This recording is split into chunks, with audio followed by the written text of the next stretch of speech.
चलिए नमस्कार दोस्तों, आप सभी का स्वागत है आपके अपने YouTube चैनल TMS क्लासेस में। चलिए आज ये जो है NCERT का एक्सरसाइज 13.3 है और NCERT बुक का है, क्लास 10th का है, जिसमें प्रश्न संख्या 5वां है। मैंने पहले लिख दिया है, इसको इसलिए लिखा है ताकि जो समय लगता है वो समय ना लगे, ठीक है।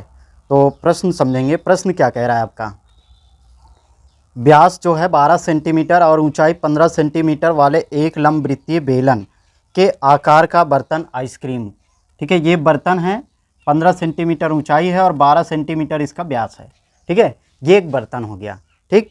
फिर कह रहा है आइसक्रीम से पूरा भरा हुआ है।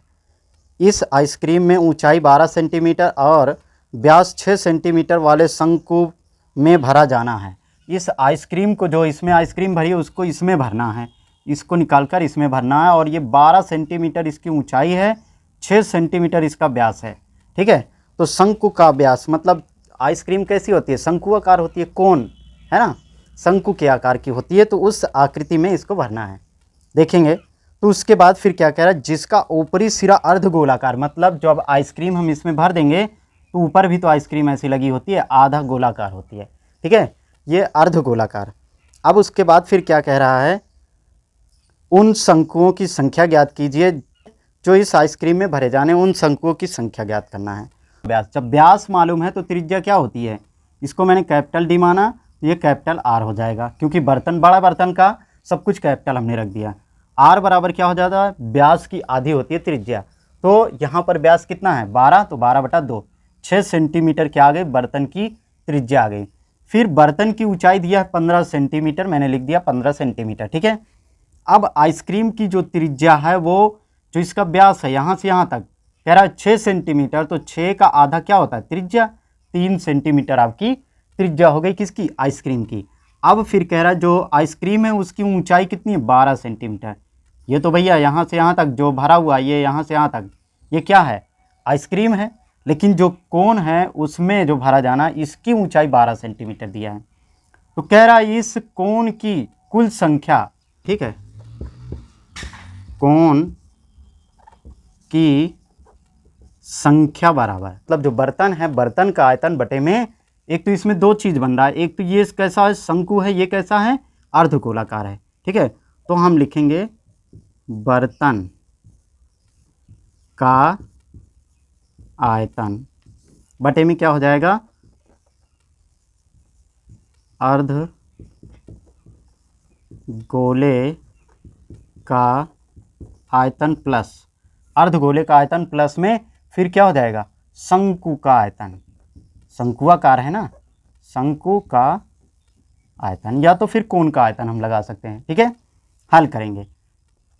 बर्तन के आयतन का सूत्र क्या होता है, बर्तन का आयतन, बर्तन कैसा है, बेलनाकार है, तो इसके आयतन का सूत्र पाई आर स्क्वायर, कैपिटल आर है, ठीक, ध्यान देंगे, आर स्क्वायर एच बटे में अर्धगोले का आयतन, अर्धगोले का आयतन 2/3 पाई आर क्यूब होता है, प्लस फिर किसका, शंकु है, शंकु के आयतन का सूत्र 1/3 पाई आर स्क्वायर एच होता है।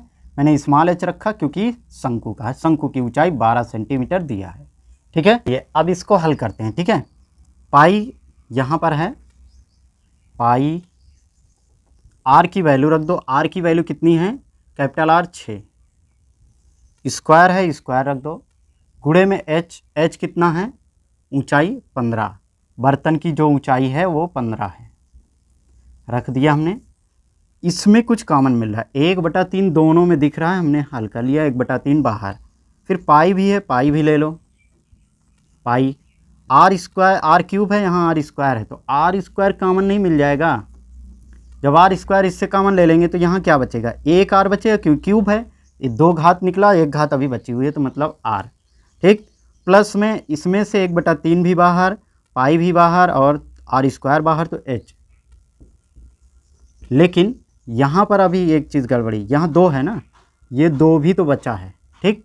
अब इसको हल करो, ये पाई से पाई तो कट गया, इसका मान कितना हो जाएगा, यहाँ पर आर स्क्वायर है, इसका मान 36 गुणे 15, 36 गुणे 15 कर देंगे। उसके बाद फिर यहाँ पर क्या है, 1/3 लगा दो, गुणे में आर स्क्वायर की वैल्यू 3 का स्क्वायर कर दो। फिर यहाँ पर 2 गुणे आर, आर की वैल्यू क्या दिया, स्मॉल आर, यहाँ देखो 3, तो 3 रखेंगे। ठीक है, यहाँ भी मैंने 3 रखा, स्क्वायर था तो स्क्वायर लगा दिया। प्लस में एच, एच कितना है 12, यहाँ पर प्लस में एच है ना 12, ये हो गया।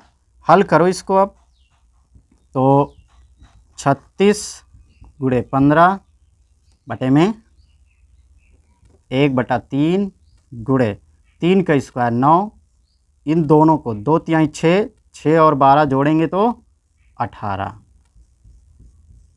ठीक, अब हल कर दो, 9 एकन्नम 9, 9 चौक 36 हो जाता है, 3 पचे 15 हो जाएगा, 3 छंग 18 होता है, 3 छंग 18, 3 से 3 एकन्नम 3, 3 दूना 6, इसको काट दो, 2 से इसको काट दो, 2 एकन्नम 2 हो जाएगा, 2 दूना 4 होता है।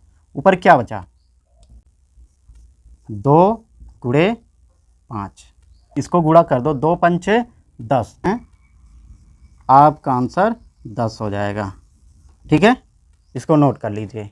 देखेंगे अगला सवाल है, प्रश्न संख्या 6 है। क्या कह रहा है आपका, विमाओं 5.5 सेंटीमीटर और 10 सेंटीमीटर और 3.5 सेंटीमीटर विमाओं वाला एक घनाभ बनाने के लिए 1.75 सेंटीमीटर व्यास और 2 मिलीमीटर मोटाई वाले कितने चांदी के सिक्कों को पिघलाना पड़ेगा। ठीक है, कितने चांदी के सिक्कों को पिघलाना पड़ेगा। तो आप देखिए, पहले घनाभ है, एक मान लो मैं फिगर ऐसे रफली बना देता हूँ। ठीक है, ये आपका क्या है, एक घनाभ है। लंबाई ऊंचाई चौड़ाई क्या दिया है, 5.5 सेंटीमीटर, 10 सेंटीमीटर और 5 सेंटीमीटर। 10 सेंटीमीटर हो 5 सेंटीमीटर। ठीक है, इसको बनाने के लिए कह रहा है 1.7 सेंटीमीटर और 7.5 सेंटीमीटर व्यास और 2 मिलीमीटर मोटाई वाले कितने चांदी के सिक्कों को पिघलाना पड़ेगा। तो ये आपके चांदी के सिक्के हैं। ठीक है, कितना दिया है, ये मोटाई 2 मिलीमीटर इसकी मोटाई है, और जो इसका व्यास दे, ठीक है, इसको पिघलाएंगे तो एक घनाभ बनाना है। ठीक है, तो इसको निकालने के लिए हल करेंगे। दिया क्या है, घनाभ की लंबाई मोटाई चौड़ाई ऊंचाई, एल दे दिया है 10 सेंटीमीटर, कुछ भी मान लो, और बी दे दिया है आपका 5.5 सेंटीमीटर, और इसकी जो ऊंचाई दे दिया है एच 3.5 सेंटीमीटर। ठीक है, अब सिक्के का जो व्यास दिया है, व्यास मतलब डी 1.75 सेंटीमीटर, 7.5 सेंटीमीटर, तो त्रिज्या कितनी हो जाएगी, इसका आधा होगा ना, 1.75 बटे में 2 सेंटीमीटर। ठीक है, अब इसकी जो मोटाई है,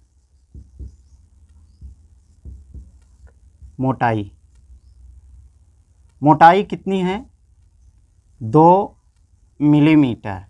ठीक है, तो इसको हमें सेंटीमीटर में बनाना है, तो 2/10 सेंटीमीटर हो जाए, क्योंकि 1 मिलीमीटर में कितने सेंटीमीटर होते हैं, 10, तो 10 से भाग कर देंगे, क्योंकि छोटा से बड़ा बनाना है तो भाग करना पड़ता है, और बड़ा से छोटा बनाते हैं तो गुणा करना पड़ता है। ठीक है, हमें चांदी के सिक्कों की संख्या निकालना है ना, कितने सिक्के पिघलाएंगे तो एक घनाभ का निर्माण हो जाएगा। ये आपका घनाभ है, लिख दे रहे हैं, सिक्के नहीं। ठीक है, कितने सिक्के को पिघलाकर एक घनाभ का निर्माण किया जाएगा, तो देखेंगे सिक्का कैसा होता है, बेलनाकार। ठीक है, हमें क्या निकालना है, सिक्कों की संख्या, लिखेंगे सिक्कों की संख्या बराबर क्या हो जाएगा, घनाभ, क्योंकि बड़े वाले का आयतन ऊपर रखते हैं। ठीक है, हमेशा याद रखना, का आयतन जब संख्या निकालना हो तो बड़े वाले का आयतन नीचे छोटे वाले का आयतन, छोटा कौन है, सिक्का, सिक्के को बनाया जा रहा है, पिघलाकर घनाभ बनाया जा रहा है, तो सिक्के, एक सिक्के का आयतन। ठीक, LBH घनाभ के आयतन का सूत्र होता है। ठीक है, यहाँ पर घनाभ का आयतन है, इसको कितना दिया है 10 गुणे 5.5 गुणे में 3.5 हो गया। अब फिर पाई का मान 22/7 मैंने लिख दिया। आर स्क्वायर है, आर की वैल्यू 1.75 बटे में 2, फिर स्क्वायर का मतलब 2 बार 1.75 बटे में 2 गुणे में फिर क्या है एच, एच कितना है 2/10। यहाँ तक आया समझ में? ठीक। चाहे तो ये जितने भी हैं नीचे वाली इसको हम ऊपर ले जा सकते हैं या फिर यहीं पर हल करते हैं। ये 2 से ये 2 कट गया, ख़त्म हो गया। इस 2 से इसको काट देते हैं 11। अब ये 11 से ये 5.5 कट जाएगा, ख़त्म। यहाँ तक आया समझ में?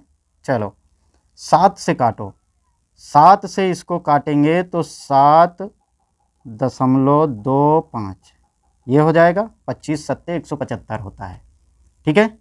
और क्योंकि 7 दूना 14 हो जाता है और 7 बचे 35, ठीक है। तो 0.25 आ गया, इसको मैंने काट दिया। अभी ये बचा हुआ है, ठीक। और 10 है, नीचे सब हल हो गया है, इसको ऊपर ले जाओ। कितना बचा है 10 से इसमें गुणा करेंगे तो 5 आ जाएगा, गुणे में 3.5 बटे में क्या है 0.25 गुणे में 1.75 बचा हुआ है ना। फिर बटे में 10 है तो ये घूम के ऊपर चला जाएगा, गुणे में 10। इतना आया समझ में? अब इसके बाद यहाँ से इसको हटाएंगे तो कितना लग जाएगा ऊपर, 1 अंक बाद दशमलव, तो यहाँ 0 लगा देंगे तो हमारा दोनों 2 अंक बराबर हो जाएगा। इससे ये हट गया, ख़त्म। 5 का नम 5, 5 पचम 25, 5 का नम 5, 5 सत्ते 35, 70 आ गया। ऊपर क्या बचा है 70 गुणे 10 बटे में 1.75। अब यहाँ दशमलव हटाएंगे तो यहाँ 100 लग जाएगा, है ना। यहाँ तो 100 लगेगा क्योंकि ये दशमलव हटाएंगे तो यहाँ ऊपर 100 लग जाएगा, ठीक है। अब इसको काटो तो कितना आएगा 7 से, 7 का नम 7 और 7 दूना 14, 7 बचे 35, 25 आ गया। 25 से काट दो, 25 का नम 25, 25 चौका 100, 400 आ रहा, ठीक है। क्योंकि इसको काटेंगे तो 400 आपका आंसर हो जाएगा, ठीक। ये जो है 25 चौका 100 हो जाता है, 4 दाम 4 40 और 40 दाम में 400, ठीक है। कितने सिक्के की आवश्यकता होगी 400 सिक्कों की।